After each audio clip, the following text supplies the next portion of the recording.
Alors, la nationalité est un concept juridique qui est tout simplement le lien juridique qui rattache un individu à un État. Alors, au titre de l'identité, il va falloir faire ressortir l'état civil, qui en réalité est l'ensemble des données qui nous permettent d'identifier une personne et de pouvoir situer son statut et les droits afférents à son statut au sein d'une société. Ces données-là font l'objet d'enregistrement par un service public spécifique qu'on appelle l'état civil, qui lui enregistre les événements générant ou modifiant ces données. C'est important de le souligner. Alors donc, la nationalité permet donc à un individu de se réclamer d'un État en particulier.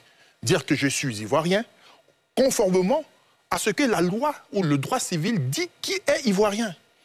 Je suis congolais, conformément à ce que la loi dit de qui peut être congolais.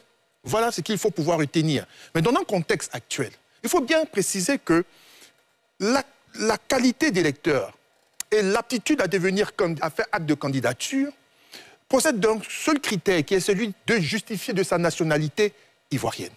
C'est l'ivoirien qui, quel que soit l'endroit où il veut faire acte de candidature, qui peut manifester donc sa volonté de pouvoir représenter les siens.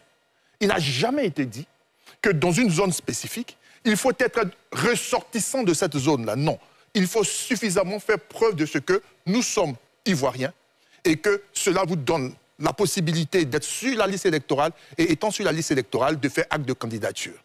André Sylvain-Conan, selon vous, vous qui couvrez l'actualité politique de la Côte d'Ivoire depuis de très longues années, pourquoi ces deux notions, pourtant complémentaires, cristallisent toujours les tensions, surtout à l'approche d'échéances électorales?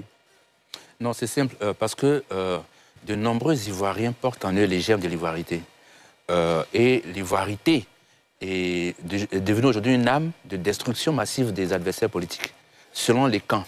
Vous voyez, il y a une étude sur laquelle je m'appuie de façon constante, c'est celle du chercheur Rodrigue Koné, qui a publié une étude menée par le Centre de recherche et d'action pour la paix, qui donne des informations sur l'état d'esprit des Ivoiriens, leur compréhension de la question de nationalité, d'identité.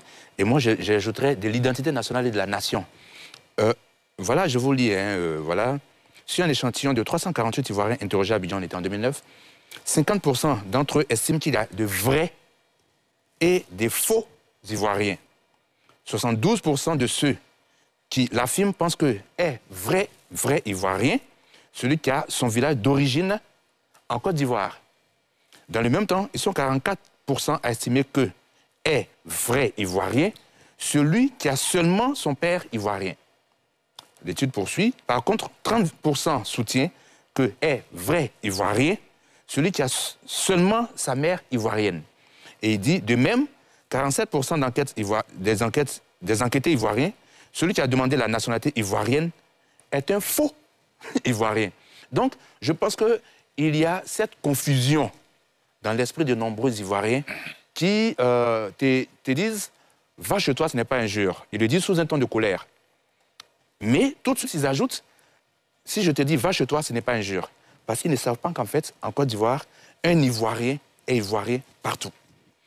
Très bien. Éric Bayala, selon vous, pourquoi ces questions de nationalité, d'identité continuent-elles de provoquer autant de tensions en période électorale? Oui, mais Ali, je pense que le professeur Kyo le disait tout à l'heure, il a dit que la question de la nation... Non, Monsieur Kyo. Monsieur Kyo, ah ben ça, c'est aussi une honnêteté intellectuelle que je salue.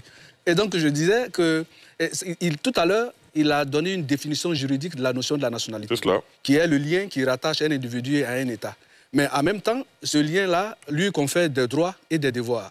Et ça lui donne un statut juridique qui lui donne obligation sur des aspects politiques comme sur des aspects d'emploi au niveau du pays. Et aujourd'hui, la situation est devenue invivable sur la question de la nationalité, tout simplement parce qu'il faut remonter dans les années 90-94, quand le président Alassane Ouattara décide de rentrer en politique. Ses adversaires ont estimé qu'il fallait donc utiliser cette carte-là pour la battre.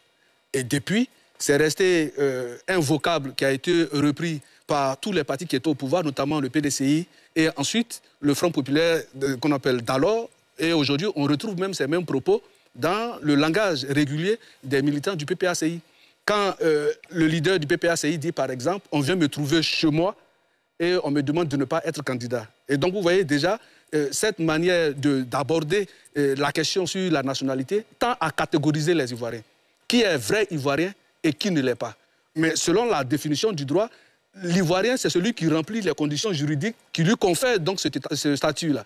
Et donc, toutes les fois que vous remplissez les conditions que le Code de l'État civil vous confère pour être Ivoirien, vous l'êtes. Et quand vous êtes Ivoirien, vous n'êtes pas Ivoirien sur un espace donné de la Côte d'Ivoire. Vous êtes Ivoirien partout ailleurs.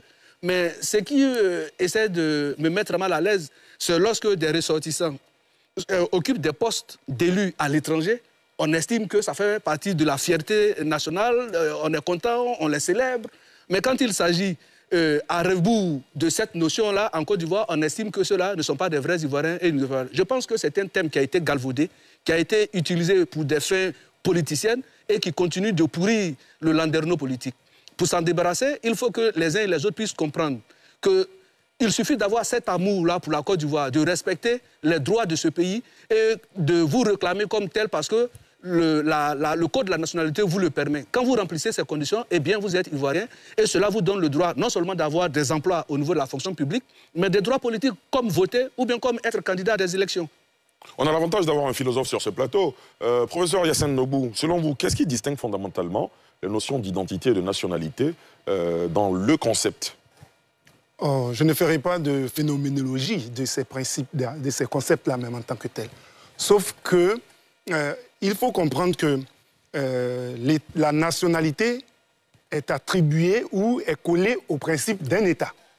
Et puis, quand on quitte la nationalité avec l'État, on va arriver au principe de la nation à laquelle il y a des éléments comme des éléments culturels qui sont à l'intérieur, la langue, la religion et autres. Et c'est ces deux éléments-là qui posent le véritable problème. Comment faire le distinguo? Quand on en arrive à un principe où quelqu'un acquiert la nationalité ivoirienne, parce qu'il n'est pas ivoirien, j'allais dire, ni de sang, ni de naissance, etc., et qu'il acquiert la nationalité, on va rétorquer à cette personne-là de n'avoir pas l'histoire ivoirienne. Donc, c'est les problèmes de nation et d'État qu'il faut voir en ce moment précis. Parce qu'on fait un amalgame terrible qui fait que la nationalité qui est rattachée à un État avec, j'allais dire, la géographie, les éléments, voilà les éléments qu'il faut comprendre. Donc c'est une question de culture, nous n'avons pas la même histoire, nous n'avons pas la même langue. Est-ce que lui connaît comment nous sommes arrivés? Lui, il arrive, il devient ivoirien. C'est autant d'éléments qui font que nous sommes en difficulté. Pourquoi une dame ivoirienne d'origine, comment elle fait pour être députée en France? Elle est députée en France, elle est française, elle est de couleur noire. Nous avons beaucoup de jeunes gens en France qui doivent choisir entre l'équipe nationale de Côte d'Ivoire et l'équipe nationale de France, mais ils ont la peau noire et ils sont en France. Est-ce qu'on va ramener les éléments culturels, les éléments religieux, nos us et coutumes, notre tradition? Est-ce que nous avons la même histoire? Est-ce que nous avons la même langue? Vous voyez? Je me rappelle d'un quelqu'un qui fait les blagues, il s'appelle Wallace, qui a une peau blanche. Un humoriste ivoirien, oui. Qui disait qu'un jour, pendant qu'il y avait les histoires des crises post-électorales, et qu'on cherchait, on dit, ah, on cherche les blancs, il faisait une blague, il dit, lui, il était en haut, et il disait, ah, il y a un blanc là, il y a un blanc là. On dit, mais toi? Il dit, mais moi, je suis ivoirien, je ne suis pas blanc. Et bon, c'est là qu'il se rend compte qu'il a une peau blanche. Mais la nationalité, c'est son attachement à un État. Vous épousez l'État, vous voulez cet État, vous voulez ce qui est dedans, et nous avons des... Et souvent, ça se dit, et puis les gens s'énervent. Il y en a qui disent, je suis plus ivoirien que toi. Mais tous ces éléments, c'est un amour qu'il faut avoir pour cette nation. Et en même temps, savoir comment pouvoir se comporter. Mais comme je répondrai à une question, la cristallisation autour de la nationalité en période électorale, c'est tout simplement une volupté, cette boulimie du pouvoir. Ôte-toi de là pour que je m'y mette. Sinon, il n'y a rien d'autre en réalité. D'accord. Karim Fani, vous qui êtes maire et à la fois enseignant, sur le terrain, comment ce débat se traduit-il dans la vie locale? Merci Ali. Vous avez dit dans votre propos liminaire que en parler, est-ce que ce n'est pas courir le risque de réveiller les vieux démons? Il faut dire que les démons ne se sont jamais reposés sur cette question. Il s'est agi au départ, en parlant de l'ivoirité, de classifier donc, les Ivoiriens vrais ou encore multiséculaires ou des souches d'avec les Ivoiriens qu'on pouvait considérer comme il le disait tantôt, donc des faux Ivoiriens. Ces débats, on croyait qu'il était loin derrière nous, mais sauf que ces démons sont en train de se réincarner aujourd'hui dans la jeunesse. Quand vous êtes aujourd'hui sur les réseaux sociaux, nous sommes le RHDP, nous sommes un parti national, nous avons donc des candidats de toutes les ethnies dans toutes les régions du pays. Ce sont des choix qui sont faits de façon géostratégique en tenant compte donc, de l'aspect spécifique de la zone, en choisissant celui, peu importe son ethnie ou encore sa religion, celui avec qui nous pensons donc pouvoir gagner les élections. Mais quand vous allez sur les réseaux sociaux et qu'un candidat comme ça est annoncé et qui n'est pas forcément originaire de là où il est candidat, on entend sur les réseaux sociaux, allez-y chez vous à tel endroit, allez-y chez vous, va chez toi pour être candidat, va chez toi pour être candidat. Je pense qu'il y a un besoin sérieux d'éducation des masses en Côte d'Ivoire. Ça sera peut-être le travail des historiens, peut-être faut-il revoir le curricula de l'enseignement de l'histoire de la Côte d'Ivoire et de son peuplement, etc. etc. Mais c'est un problème sérieux. Je pense que il faut que les Ivoiriens comprennent que sur l'ensemble du territoire ivoirien, celui qui a des tabous et qui se retrouve à Tengrela, il est chez lui et que s'il est suffisamment intégré dans la société, dans le tissu social, économique et culturel de la localité et qu'il est un leader d'opinion jusqu'à un certain niveau, il peut donc faire acte de candidature et puis, s'il est vraiment intégré, peut avoir le soutien de n'importe quelle population pour être élu. Vous savez, aujourd'hui, quand vous regardez ce vocable-là sur les réseaux sociaux, ça s'attaque beaucoup plus aux personnes d'origine nordiste. C'est ce que nous voyons. Moi-même, j'en suis victime. Hein, c'est pratiquement tous les jours que quelqu'un va pondre ce genre de choses sur ma plateforme, sur mon profil Facebook. Mais il faut qu'on puisse bouger. Mais c'est la faute à qui? C'est la faute aux vieux démons qui ont été fabriqués, comme vous le dites tantôt, pour servir d'armes politiques. Mais aujourd'hui, autant vous trouvez les gens du Nord, en Côte d'Ivoire, dans le Sud, forestier, de plus en plus, il y a un mouvement inverse qui est en train de se dérouler. Je vous donne l'exemple spécifique pour terminer là-dessus de la sous-préfecture de Djibrosso. Djibrosso est à quelques kilomètres de Boundiali, donc c'est pratiquement l'extrême nord. À 5 km, un rayon de 5 km à partir de la sous-préfecture centrale de Djibrosso, vous avez tout un tas de campements baoulés, dont les noms sont là, Kouassikro, Tolakro, Aoutoukro, etc., etc. Quand vous allez à Touba, mais c'est la même chose. Mais aujourd'hui, ces personnes qui s'installent là durablement, qui font leurs enfants là, qui mettent leurs enfants au monde là, qui ne connaissent même pas Bouaké, qui ne connaissent pas Yamoussoukro, et qui vont mettre ces enfants au monde là, qui vont grandir là. Quand il va à l'école, c'est là qu'il revient en vacances, et son papa s'investit là dans une plantation de cacao, parce que c'est dans cette activité qu'ils sont généralement.